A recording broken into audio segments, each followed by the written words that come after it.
You're listening to the PRO Media Network. The next level in entertainment.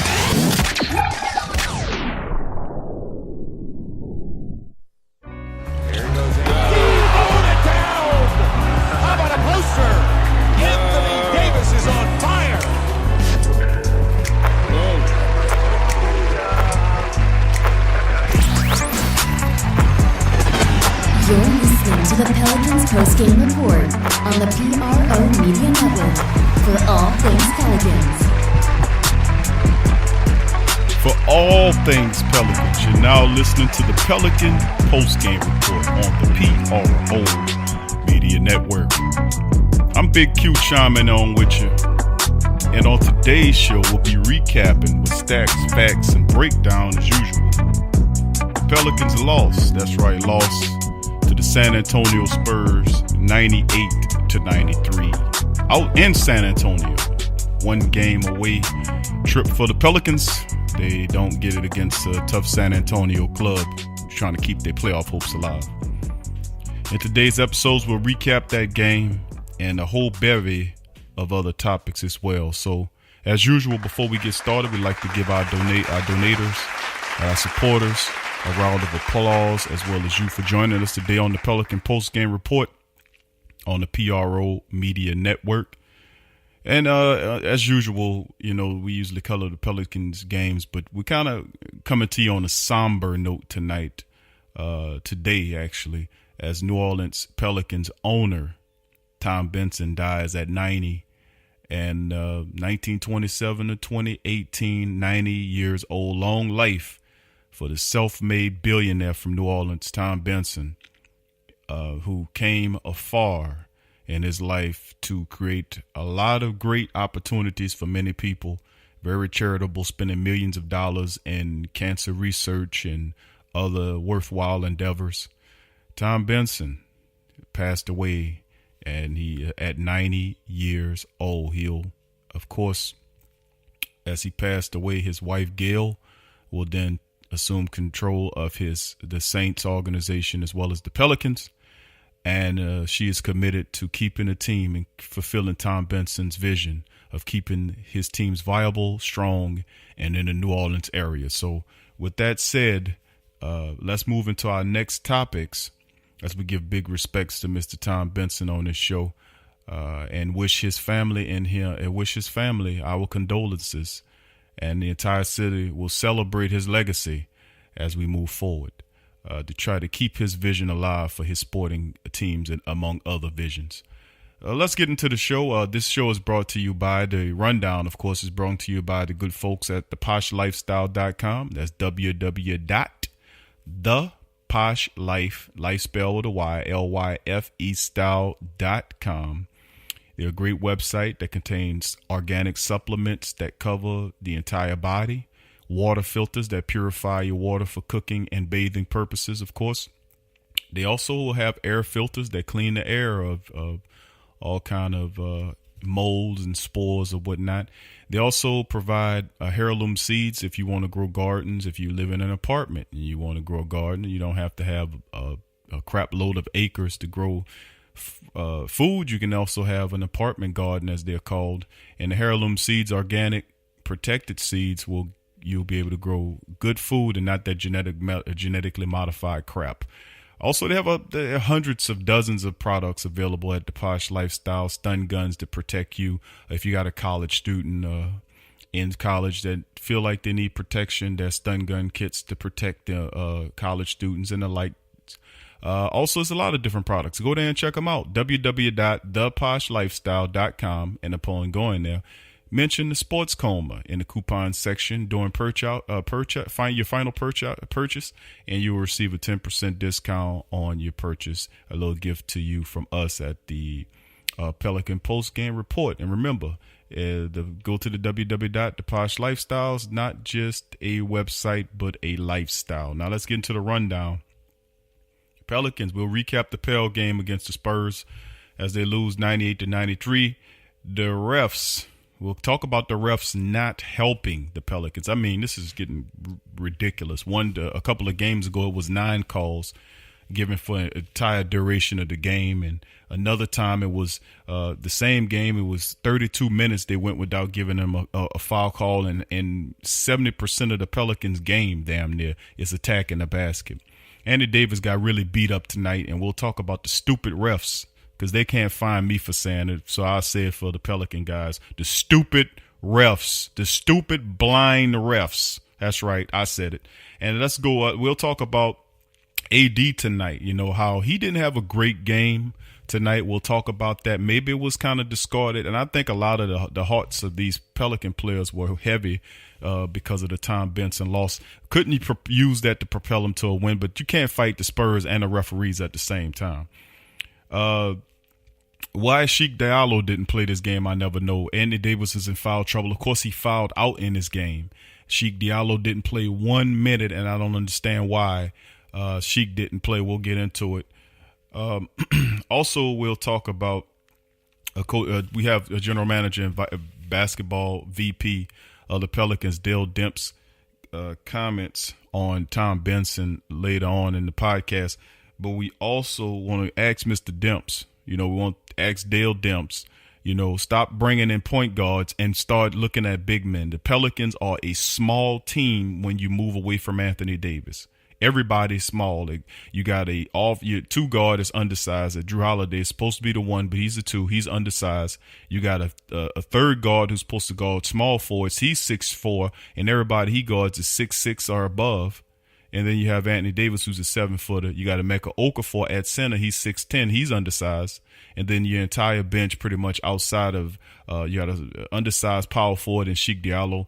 The only really guy I can say at small forward is Darius Miller at 6'7", but a lot of small guards who try to play 2 guard. And I was thinking to myself, maybe you should stop blinging. Of course, he brought in a new acquisition, Larry Jrue the second.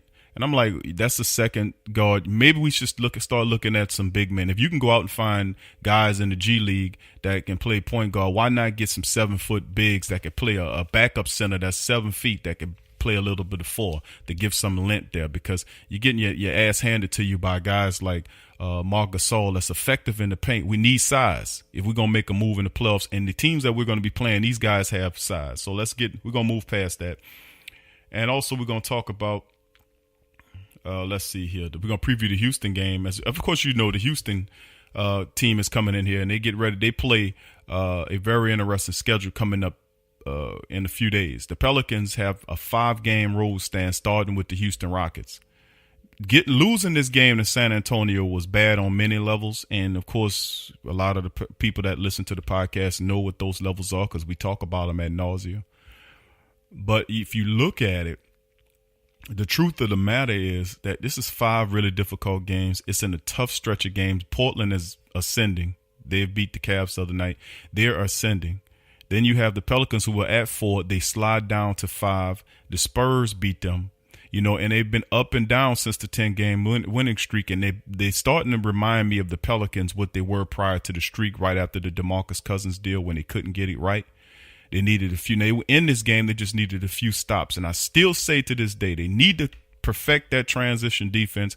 And that's kind of why I feel Elvin Gentry is not the answer to coach, because even though they look good offensively, if they were just 10% better defensively, you would see a different improvement. But anyway, let's get into the recapping of the game. Of course, the Pelicans, like I said, they didn't get this win. This was a very important game. And, of course, Gentry said in his post-game press conference that it had a playoff feel. Of course it did, because the Spurs is playing. Of course, the Spurs. Listen, let me tell you something. The Spurs have been in the playoffs for 20 straight years. 20 straight years. Are you kidding me? They live in the playoffs. So, of course, they know the seriousness of coming out in this game and making things happen. They have 3 Hall of Fame guys off the bench. Gasol, actually, you could say 4 if you really want to look at it, because Rudy Gay, and sometime he going to definitely end up in the Hall of Fame. But you have Gasol, you got Gay, you got a guy like Manu Ginobili, who was really savvy. He was able to get Anthony Davis on 2 fouls to help him get him out of there. And then, of course, Tony Parker. These guys are instrumental. They didn't score a crap load of baskets, but they got in there and they contributed to help the team win the game. So let's listen to Coach Al Gentry as he tells you his thoughts on what happened tonight in the loss against the Spurs. Oh, I thought that It was just an up and down game, really, and I thought that the second half was very much like a playoff game. I thought both teams were really good defensively, and it was hard to score. Excuse me. Still got to have good ball movement. I thought our ball movement became a little stagnant, but I thought our defense was really good, and obviously when AD fouled out, or when they call a sixth foul on AD, obviously it take our best player off the floor. Coach, in that moment, where do you try and go there?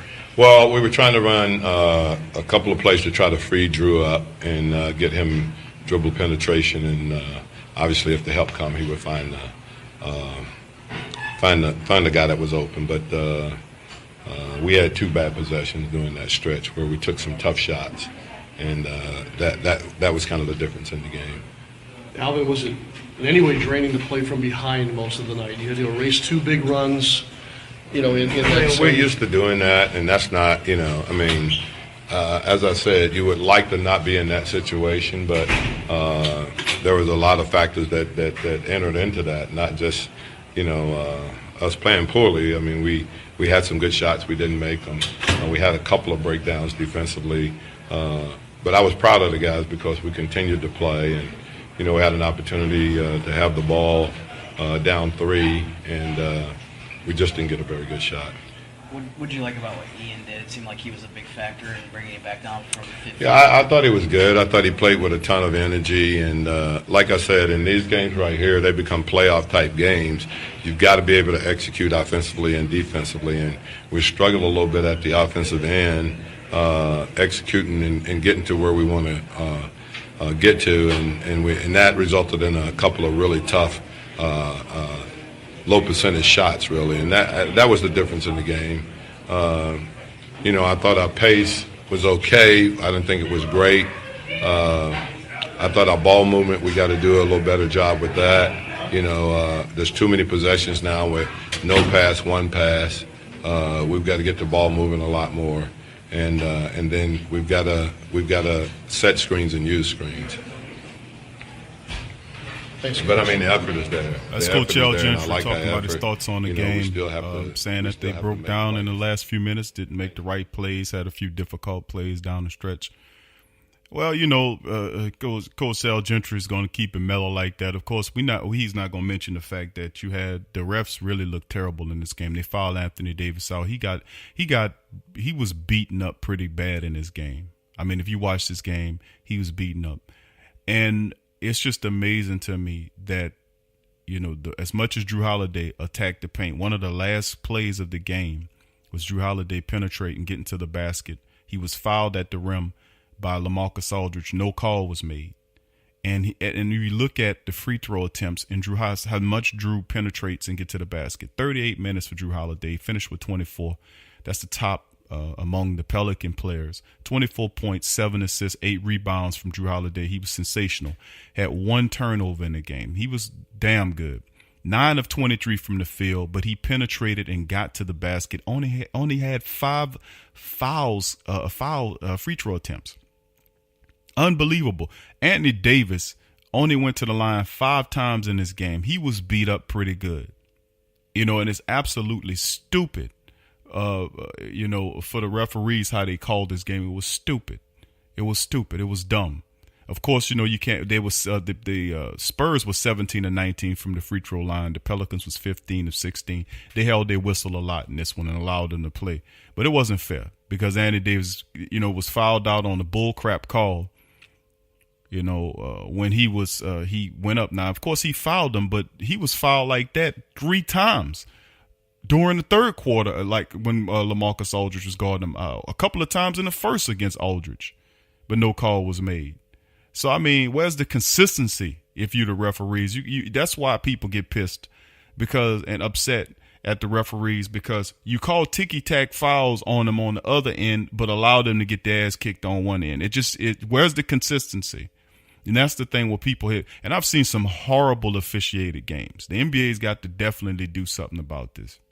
Horrible, especially the last 3 or 4 games that I watched. The Pelicans, one game when they only went through the free throw 3 games ago, they went to the free throw line 9 times in one game. 9 times.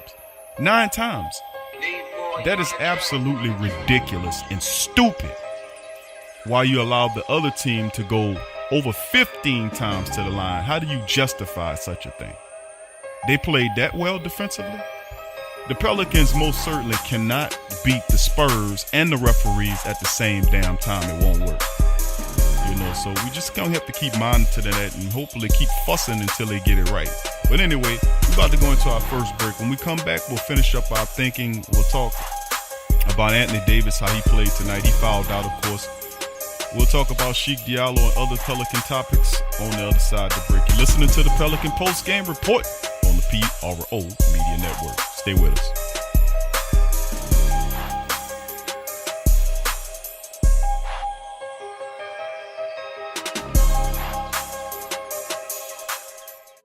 Get all the latest news and updates from your New Orleans Pelicans at the Pelicans Eye View, the new and official Pelicans Daily Journal, covering everything Pelicans. Attention, everyone. Get breakdown on games, free agent signings, and potential moves. Unbiased opinions and straight up facts with statistical analysis from G. Balance. Go to www.thesportsdaily.com/Pelicans-I-View. I'm a Saints and Pelicans fan, so the only podcast I can get my fix is The Sports Coma with Big Q. The guy's intense, funny, and they always keep it real. Check out The Sports Coma with Big Q and the guys.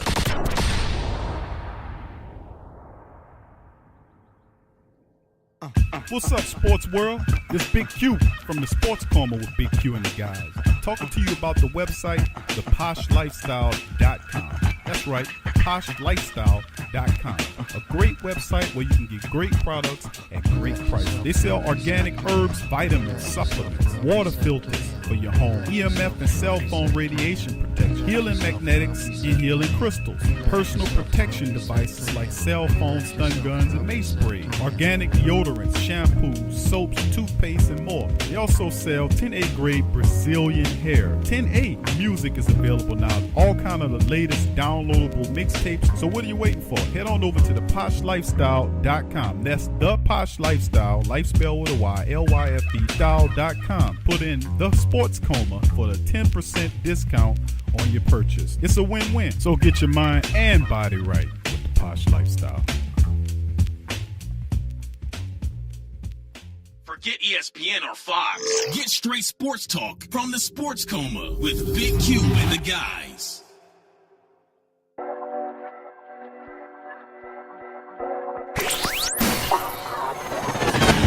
You're listening to the Pelicans Post-Game Report on the PRO Media Network for all things Pelicans. Welcome back to the Pelican Post-Game Report on the PRO Media Network. Covering and recapping the San Antonio win over the New Orleans Pelicans 98-93. Pelicans couldn't pull it together in the last few minutes, and ultimately it was the reason why they lost the game. Anthony Davis was fouled out. Of course, he finished the game not with one of his best outings, but like I said, I can contribute this to a lot of the no calls. He was really beat up in this game. 21 points for Anthony Davis, 14 rebounds in the game. He had a couple of blocks added into it through 36 minutes. So 21 points, kind of a, maybe for some players that's good, but that's really considered a bad game in Anthony Davis' perspective. Jrue Holiday carried the team with 24 points. Outside of that, 16 from Ian Clark, who we'll hear from in a little bit. But Jrue Holiday turned out to be play well in this game. Ultimately, it just wasn't in the cards. Let's listen to what Jrue Holiday have to say, and we'll come back and cover some of the statistics. Here's how. Battle back from double digit. Again, it's a game of runs. I'm pretty sure. Oh, I know it happens a lot, and at the point, I mean, we did what we wanted to do, especially in the second half. At the end of the first half, and again, man, they're a good team. Came out and fought, and down the stretch, they made more plays. Coach talked about it feeling like a playoff game, especially in the second half. For sure. I think from the beginning, how intense it was, how physical it was. Just from the jump, I think the refs kind of let us play. But again, from here on out, they're all big games. You guys were down 15 at one point and then went down again in the second half. Were able to keep coming back. What did you think got you guys back into the game and back in it? Just playing. Like I said, it's a game of runs where anything can happen, different rotations, just catch fire. Somebody can go off for how many straight or just momentum shift. So it's part of the game. I think it happens a lot in this league nowadays. So just got to keep on playing. Any emotions playing with a heavy heart with Mr. Benson's passing today? Again, he's done so much for the city of New Orleans. He's done so much for our organization and the Saints organization. We just got to go out there and play for him. Thank you. Thanks. That's Jrue Holiday talking about the game, and of course he always keeps his interviews pretty somber. His play's been rather exciting lately based upon his melancholy post-game comments, attitude. So maybe he's just beat after a tough game, but he's pretty much beat after every game by the way he sounds. Anyway, let's look at some of the statistics on the field goals. The Pelicans shot 40% from the field tonight, 36-90, versus what the Spurs did. Well, they shot below 40%, 37.4, but had to hustle in them. Bottom line, they were hustling in this game to keep it alive.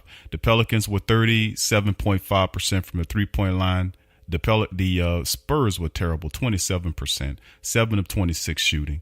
They stunk. But the Pelicans went to the free throw line 16 times, converted 15 of such, 15 of 16. Spurs 17 of 19 from the free throw line. The Pelicans did out-rebound the Spurs by 1 rebound. Had 12 offensive rebounds to their credit, pretty good. They had usually they're one of the top 2 teams in the league in assists. This game they only had 18 of them. As Gentry told you, the ball stopped many times. Also, the top blocks were held by the Spurs as they did play some real good defense to stifle the Pels. And they do hold teams under 98 or 99 points a game. They held the Pelicans to 93 points. And I often say that if the Pelicans can score over 100 points, more than likely they'll beat the Spurs. The Spurs shut them down by several points, and that's due, because they had the referees in their back pocket.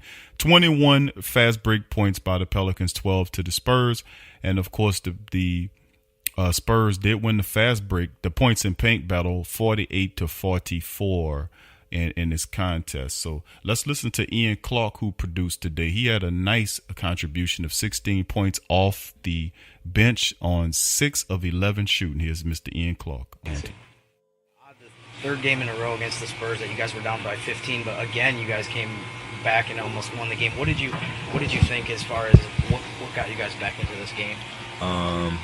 We settled down and got stops in the first half. We were getting stops, we were getting a lot of second chance points, a lot of transition points that they were getting. I think second half we kind of settled in. We were actually closing the closing the first half. I'm sorry. We kind of locked in on defense and got stops when we needed to. I know you just mentioned defense was big, obviously, but it seemed like you and Jrue did a really good job too in the second half of attacking on offense. So would you say that you were happy with that part of the game as far as just being able to get back in it? You made a bunch of big shots and he did as well. Yeah, for sure. I mean, we were just taking what the defense gave us. Obviously, they're a disciplined team. They're gonna be sound on defense. So we tried to make sure that we screen well. They did a lot of switching tonight, and that's something that we need to work on as a team moving forward.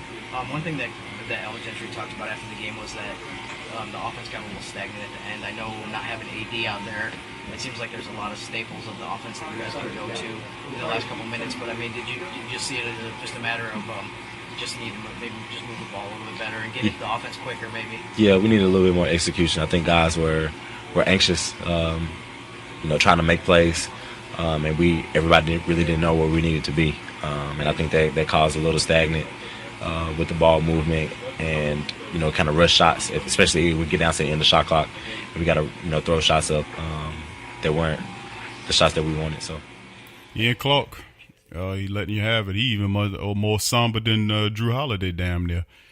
Anyway, that's the deal, man. The Pelicans lose this game. Now, of course, let's get some good news here about the whole situation. The Pelicans beat the Spurs twice this year.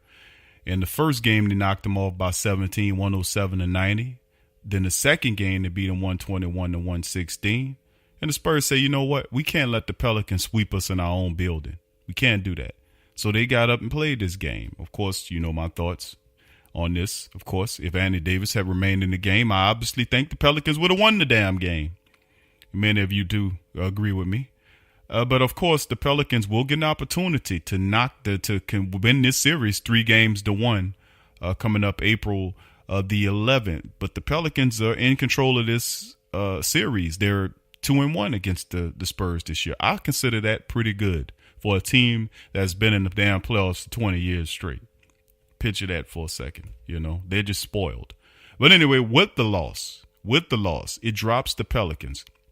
They were in the 5th position. Before the game started, they're officially in the 6th position. So the Pelicans had got as high as the 4th position, 4th seed, which now the playoffs look like this. Houston, Golden State, Portland, OKC, who's climbing on a 4-game winning streak. Portland is out of control. They're winners of 11 in a row. Hottest team in the NBA. Second hottest are the Raptors with 10 in a row. But they are hot. And they have won 11 games in a row, and the best they can do is be 3rd spot, which is 10 games back of the Golden State Warriors, people. So that just show you how good Houston and Golden State have been this season. OKC, of course, climbing 4-game winning streak, 7 of 3 the last contest. And then you have the Minnesota Timberwolves, who, without Jimmy Butler, climbed up. They're on a 2-game winning streak. They have surpassed the Pels, pushing them down to number 6, and they're only a half a game ahead of the Utah Jazz, who are on an 8-game winning streak. And the Spurs, with that win last night, they get 2 in a row, and they climb into the Western Conference Finals at 8. So the Clippers, the Nuggets, and the Lakers are the 3 teams on the outside looking in. I say that just to give you perspective on what it looked like. The Pelicans can't continue to play like this. This is ridiculous. You can't keep these type of games. You're going to have to come in and execute. And since the 10-game winning streak, the team is 1-4. Excuse me, is 1-3 in the last 4 games. Let's get in perspective, because we was drunk off that 10-game winning streak. We were. But since the winning streak, the Pelicans are 1-3. 1-3. And that was a game against the Hornets that they almost didn't win either. So picture that. Just think about that. Blown out to the Wizards. Of course, Anthony Davis wasn't there. That don't count. But when Davis comes back, they get destroyed. I ain't gonna say destroyed. Might as well say destroyed. They got beat by 17 to the Hot Jazz. They got through the Hornets late, on some plays, but they could have lost that game as well. And then they lose by 7 to the Spurs. So let's get some perspective on that. And this is very difficult. You can't have these type of games. You can't play like 1-3 the last 4 games. You're going to be in trouble. And they got teams like Utah and the Spurs who are right behind you, who are climbing up. So, you're going to have to win some of these games. And then you got a 5-game homestand starting off against the best team in the West. Yes, it is playoff time. It's coming down to the wire. We getting ready for playoffs here on the Pelican Postgame Report. But anyway, let's talk about, let's finish up on some of these topics. Cheick Diallo, man. Cheick Diallo didn't play 1 minute tonight against the San Antonio Spurs. And, of course, they'll say, well, he didn't find a way to get him in there. Anthony Davis was in foul trouble in this game. He fouled out with 21 and 14. Of course, you say, okay, well, Nikolai Mirotic played 29. He struggled mightily. I would say that he had his worst game as a Pelican. 6 points, 10 rebounds on 3 of 12 shooting in 29 minutes. He was awful in his game. Darius Miller was 3 points on 1 of 4 shooting. He looked scared. Darius Miller was scared playing out there tonight. Scared. He passed up on jump shots. I just seen nothing but fear in his game. DeAndre Liggins, who's usually pretty solid, he struggled on 0-2 shooting. So the bench didn't have a good game outside of Ian Clark, who deserved an opportunity to be heard on the post game, on the press conference. But if you look at everybody else, Cheick Diallo didn't play 1 minute. And the new guy, Larry Jrue II, I guess he don't know the system yet to play, even though I keep saying the same thing over and over again. We need a position change here. We need to move E'Twaun Moore out of the starting lineup. And he did have 11 points and 4 rebounds, but we need to move E'Twaun out of the starting lineup and allow him to go back to the bench And each one would be a better six man with Ian Clark coming off the bench, allowing somebody like a DeAndre Liggins who can play defense, who's decent at shooting a three, allowing him to add and be able to play against those bigger guards, because it worked before, but we need production off the bench now. We need production off the bench. We need a lineup change.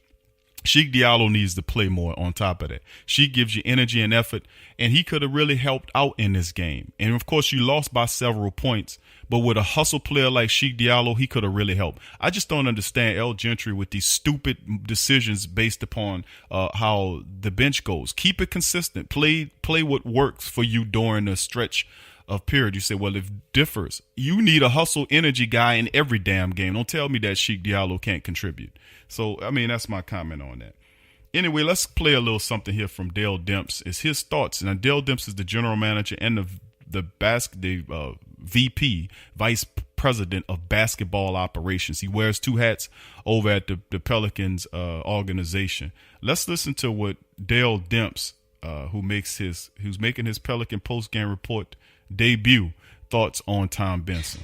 Condolences for the Benson family are going up from everywhere across the nation right now, including the Pelicans general manager, Dell Demps.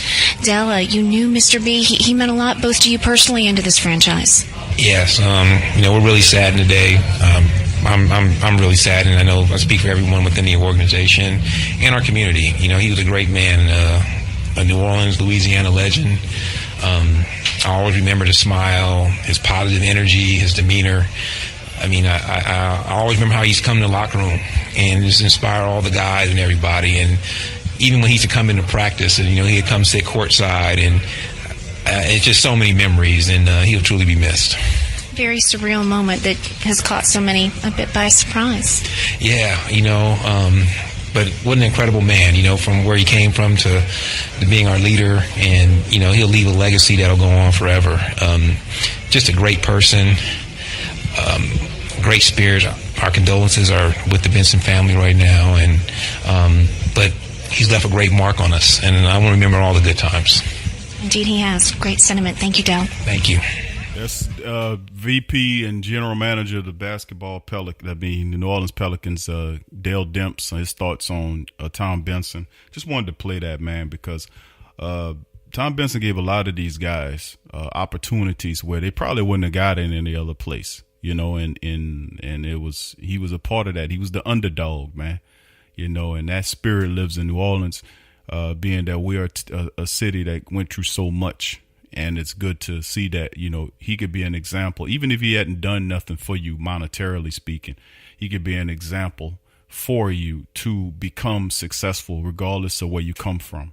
And that's why I take from it the inspiration. This man was operating at 80 and 90 years old. Before he passed away a couple of months ago, he was still very much active in running the businesses, purchasing a brewery, buying television stations and newspapers. And I mean, this guy didn't stop. I mean, he worked right up to almost his passing, in which he had to stop making. But they say he was a workaholic. But this man was the hardest working 90-year-old in the country, and it's unfortunate for his passing. But he lived a rich life, 90. A lot of people would love to have those years, to live that long on this planet. Anyway, let's move into talking about Dell Demps. And a message to Dell Demps, please. If anybody know Dell Demps, please send this to him. Please cut this section out or whatever. You send this whole podcast to him, to his email or whatever. Please tell him to stop with the signing of the point guards. Please. Could you please do that? We don't need no more point guards, Mr. Demps. Please cut it out. Could you please look at your team? Look at the roster. Look at the team and see that your team is small. And when I say small, the biggest guy you have on the team, of course, is Anthony Davis. He's a 7-footer. Then DeMarcus.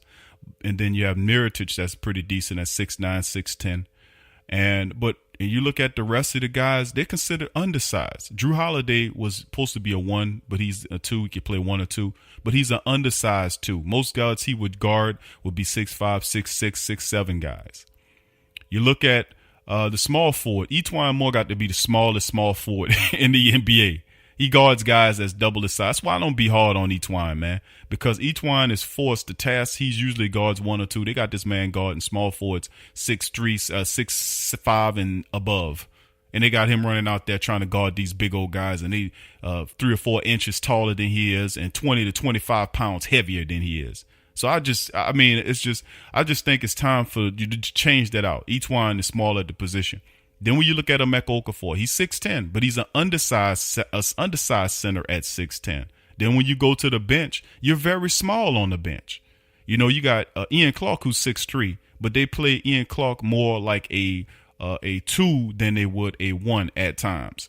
As a 1, he's fine, but as a 2, he's undersized. And what I'm saying is, if you're going to go out, get size. DeAndre Liggins was a perfect thing. I like the DeAndre Liggins thing. I like the sign. He's a big guy, 6'6", that could play the 2 or the 3.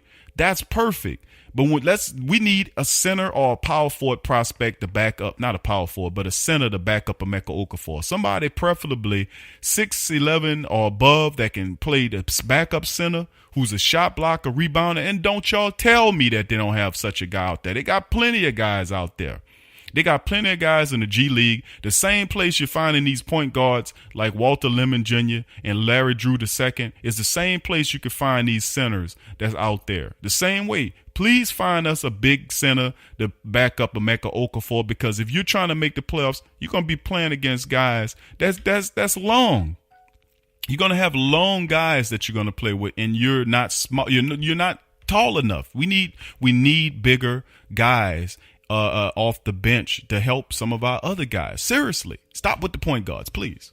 Let's move on into some other talk. Preview the Houston Rockets game. Of course, like I said, I just broke down to you guys, the situation dealing with the Pelicans. 1-3 the last 4 games. That is not good, because the Houston Rockets, by all accounts, are not a team that you want to play with. Now, the Pelicans did beat the Rockets in the second game. They played by 2, 115 and 113. That's the game we lost DeMarcus Cousins, by the way. We don't have DeMarcus Cousins, and we play this team. We're going to play this team twice before this month on coming up on the 17th and then on the 24th. So this is going to be a very difficult task to beat this team. This team is the hottest team. Well, I ain't gonna say the hottest, but they're the best team in the West, period. So when it comes down to it, when you think about it, the Houston Rockets, they're on a 3-game winning streak. They're also in the Southwest division, along with the Pelicans. And if you take a look at what they have, they're 54-14, winners of 3 in a row, and they're 15 games better than the Pelicans in the Southwest division alone. That's just in the Southwest. You know, it's just in the Southwest. When you take a look at the highlights, not the highlights, but you look at the NBA standings in the West, you can see exactly where the Pelicans fall at in the West. The Rockets are number 1. They sit on top, 54-14. That's best in the NBA, and they've been there all season long. You know, they're 27-6 at home, and the team is 27-8 on the road. So it makes no difference where they play. The odds are they're gonna win. Winners of 3 in a row. They're 9-1 after that incredible winning streak that they had. But they're trying to build another streak. They got the Pelicans coming up next. The Pelicans in the West. Oh my goodness! You take a look at what the Pelicans are. They're 6th, and they fall 15 games behind them in the West, in the Western Conference playoff race. Listen, I'm going to just say this because maybe you don't know this, but the Spurs, they got their mojo back. Utah is playing behind the excitement of Donovan Mitchell, who's just supreme. And then you look at the Pelicans. They're 39-29. Utah's 39-30. San Antonio's 39-30. Both those teams are only a half a game behind the Pelicans. If the Pelicans lose, they could very well fall back out of the playoffs race down to the 9th seed with a loss. They have to beat this team. They done gave up all the losses that they're going to have, and they need to do better than this. Now, like I told you, the Spurs are playing a lot better. The Rockets are playing a lot better since losing the game. They're averaging 114 points a game and giving up on the 104 game. shooting 46% from the field, 43.5 rebounds, 22 assists a game, 5 blocks a game, 9 steals a game, 3-game winning streak, 9-1 the last 10.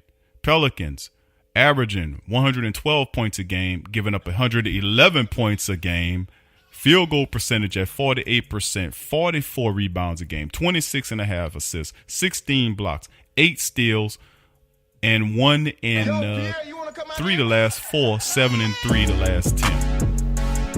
So the call is, what's your call on this game, Big Q? What's going to happen? Well, guess what? The Rockets have everybody. Their top scorer is James Harden. He's averaging 31 a game. Capella is 11 a game. Harden is averaging, he's leading the team in assists over Chris Paul. That's amazing to me, almost a 9 a game. So they're healthy. They're playing really well. The Pelicans are struggling once again. This will be MVP against who could be MVP. Could Anthony Davis knock off James Harden's top-ranked Western Conference team to stay ahead? I said no. I hate to bet against them this time, but they've slipped back into what they were prior to, the trade that brought Mirotic here. I don't like it, and I don't know if they can right the ship in enough time. So I say it's a loss. I'm sorry. Thank you for listening to the Pelican Post-Game Report today on the PRO Media Network. Join our social media and donate at www.patreon.com/the PRO Media Network. Peace.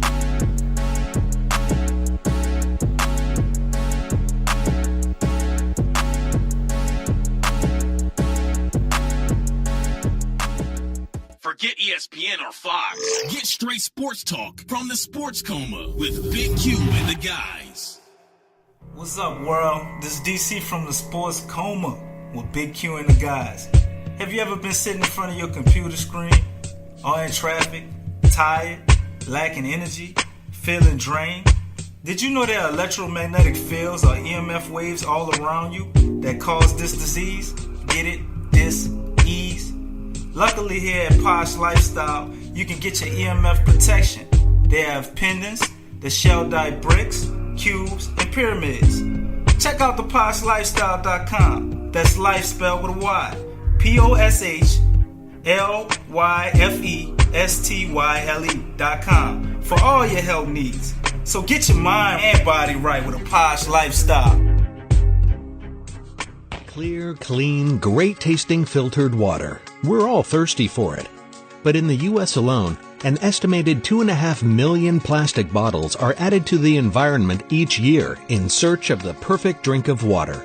There has to be a better solution, and there is. Crystal Quest, a leader in the manufacturing of water filtration technology, has been providing clean, drinkable water for 20 years. With a deep commitment to providing the highest quality products and excellent customer service, Crystal Quest has been recognized by such leaders as Consumers Digest, Dr. Oz, and Colin Ingram's The Water Drinking Book.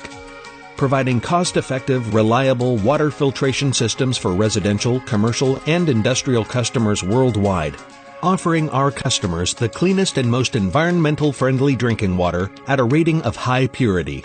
With Crystal Quest's water filtration technology, you can rest assured that your water will be crystal clear. Contact our network of authorized distributors and join our thousands of satisfied customers. Just log into the PoshLifestyle.com. Once again, that is the PoshLifestyle.com. You're listening to the Pelicans Post-Game Report on the PRO Media Network for all things Pelicans. In today's world, children are bombarded with negativity on television, online, and at school. Our kids need to have a positive outlook on life and the world around them. I want to share with you a valuable resource you can use to bring positivity into your child's life. It's the new book, 101 Powerful Children Affirmations, a guide to positive child self-image, from author and dad, G.J. Barabino. This is a simple guide loaded with wonderful and inspirational affirmations designed to uplift young people's spirits. This positive and powerful children affirmational is chock full and loaded with wonderful inspirational sayings that will lift your child's self-image to whole new levels through the awesome power of spoken word. 101 Powerful Children Affirmations, a guide to positive child self-image from author and dad G.J. Barabino. Available on Amazon. Order a copy for yourself, your child's teachers, or anyone you know with children. 101 Powerful Children Affirmations, a guide to positive child self-image. Order your copy today. What is big? Big is taking flight. Big is sending back that weak sauce. Big is ball handling that sets the hardwood on fire. New Orleans Pelicans, do it big.